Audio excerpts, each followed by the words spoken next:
জৈনক সাহাবী আমার নবীর দরবারে এসে বলে, ওগো আল্লাহর নবী,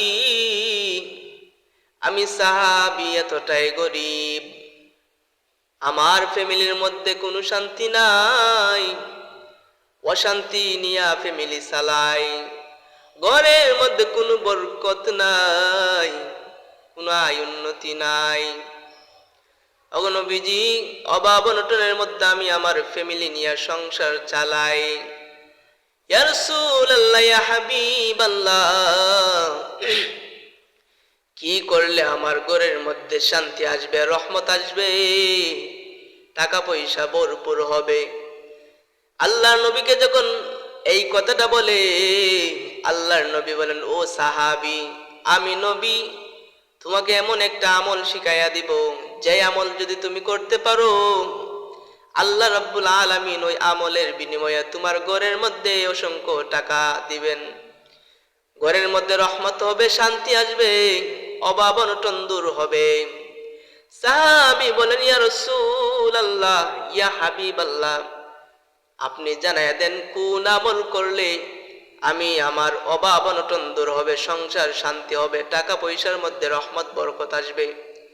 আল্লাহর নবী বলেন, ও সাহাবী শুনো, তুমি যদি সূরাতুল ইখলাস সূরা ইখলাস প্রতিদিন পবিত্র অবস্থায় যদি তুমি পড়তে পারো, ঘরে ঢুকার সময় যদি সূরা ইখলাসটা পড়ে তুমি ঘরে ঢুকো, আবার বাহির হওয়ার সময় যদি সূরা ইখলাসটা পড়ে বাহির হও, ওই আমলটা যদি তুমি করতে পারো, আল্লাহ রাব্বুল আলামিন তোমাকে ওই সূরার ইখলাসের বিনিময়ে তোমাকে অভাব অনটন দূর করে দিবে, টাকা পয়সার মধ্যে বরকত দিবে। আল্লাহ রাব্বুল আলামিনের বিনিময়ে তোমার অভাব অনটন দূর হয়ে যাবে। সাহাবী আল্লাহর নবীর কথা শুনে শুনে যখন সূরা ইখলাসটা আমল করতে লাগলো, এক পর্যায়ে সাহাবী গরিব থেকে ধনী হয়ে গেল। যে সাহাবী নবীজির দরবারে প্রতিদিন আসতো, কিন্তু ওই আমলটা করার কারণে এত সম্পদ বেড়ে গেল, নবীজির সাথে যোগাযোগ করতে পারে না সম্পদের কারণে। হঠাৎ একদিন নবীজির সঙ্গে দেখা, আমার নবী বলেন, ও সাহাবী, তোমার কি অবস্থা, কেমন আছে এখন?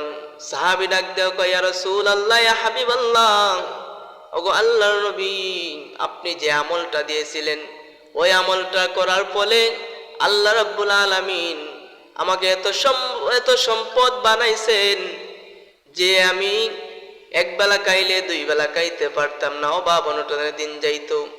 আপনি যে আমলটা দিছেন, ওই আমল করার কারণে আল্লাহ রাব্বুল আলামিন এত সম্পদ দিছেন যে সম্পদ আমি নিজে খাই এবং অন্যকে বিলিয়ে দিই। বলেন না সুবহানাল্লাহ।